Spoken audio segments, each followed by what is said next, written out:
ការពីមុនវិញតាមរោងប៉ុនណាបង្អែមទទួលភ្ញៀវគឺមាននំបាយទ្រាបនំចាក់កញ្ចាន់ឬសារាយអីចឹងណាប៉ុន្តែមួយរយៈចុងក្រោយនេះគឺអត់សូវមានបង្អែមប្រភេទហ្នឹងទេគឺភាគច្រើនហ្នឹងគឺមានដែលមានសារាយអីចឹងតាមរោងអីចឹងណាឬក៏គេប្រើនំធុងអីចឹងណាបងប្អូនអរគ្នាដល់ពេលអញ្ចឹងទៅរបៀបធ្វើនំបាយទ្រាបហ្នឹងចង់ភ្លេចអស់ហើយអញ្ចឹងថ្ងៃនេះគឺម្ដាយរបស់ខ្ញុំគាត់បានធ្វើបង្អែមនំបាយទ្រាបហ្នឹងយកទៅប៉ុនអីចឹងណាអញ្ចឹងខ្ញុំមកបង្ហាញបងប្អូនអរគ្នាពីរបៀបធ្វើទាំងអស់គ្នាបងក៏យកអង្ករតណើបចំនួន10គីឡូហ្នឹងយកមកលាងទឹកសម្អាតហើយក៏ដាក់ដាំបាយចោលអញ្ចឹងណាបងប្អូនអរគ្នានិយាយទៅគឺដាំបាយតណើបហ្នឹងគឺដាក់អំបិលដាក់អីដូចយើងដាំបាយតណើបហូបធម្មតាអញ្ចឹងណាហើយបន្តមកទៀតហ្នឹងគឺគាត់មកចាប់ដើមយកខ្ទិះដូងដើមហ្នឹងមកកូរវាឲ្យឡើង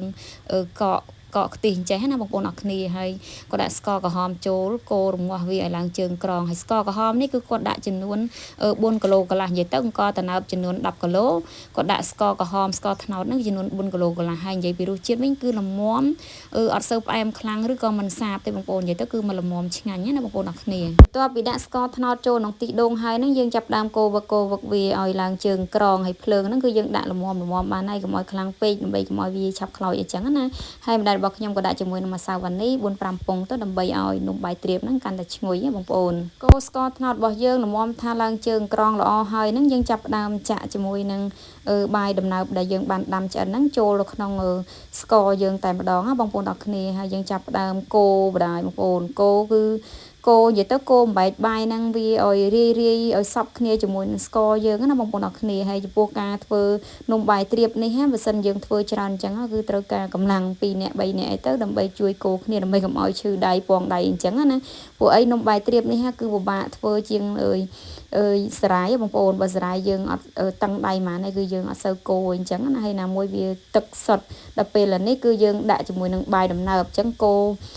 ត្រូវការពេលវេលាយូរអញ្ចឹងណាដល់ពេលអញ្ចឹងទៅគឺយើងជួយកូរគ្នាចេះទៅដើម្បីកុំឲ្យវាឈឺដៃបើមិនจะកូរម្នាក់ឯងគឺពងដៃបងប្អូនហើយនិយាយទៅគឺចំណាយពេលរៀងយូរដែរអញ្ចឹងណាបងប្អូនហើយកូរនេះគឺកូរជាប់រហូតហ្មងបងប្អូនអរគ្នាកណាប្រអន់ដៃតាន់តិចហ្នឹងគឺខ្លោចបាតហើយយើងកូររហូតដល់ខាប់ធឺឡើងតឹងផ្អឹសអញ្ចេះណាបងប្អូនអរគ្នានិយាយទៅគឺ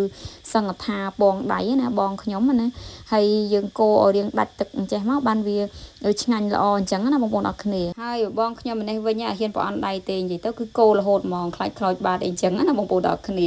នំបាយទ្រាបនេះមិនសមដាក់ឈ្មោះនំបាយទ្រាបទេដាក់ឈ្មោះនំគោមិនត្រូវពួកអីកូររហូតហ្មងណាបងប្អូនអរគ្នាឥឡូវហ្នឹងគឺបាយទ្រាបរបស់យើងហ្នឹងគឺបានឆ្អិនល្អរួចរាល់ហើយហ្នឹងក៏ចាប់ផ្ដើមដួសដាក់នឹងចង្អេរយើងទ្រាប់ជាមួយនឹងស្លឹកចេកឬក៏ដាក់នឹងថាសអីចឹងណាបងប្អូនអរគ្នាហើយ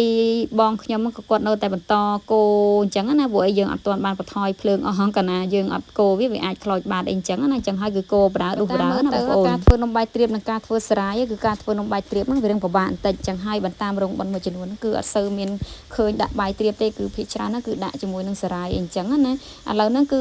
នំបាយទ្រាបរបស់ម្ដាយខ្ញុំហ្នឹងគឺរួចរាល់ហើយគឺបាន2ចង្អេរទៅគឺក៏10គីឡូបានតែ2ចង្អេរហ្នឹងទេបងប្អូនអរគ្នាអរគុណសម្រាប់ការតាមដានរបស់បងប្អូនតាំងពីដើមរហូតដល់ចប់សង្ឃឹមថាមើលវីដេអូនេះចប់អាចចេះធ្វើនំបាយទ្រាបខ្លួនឯងណា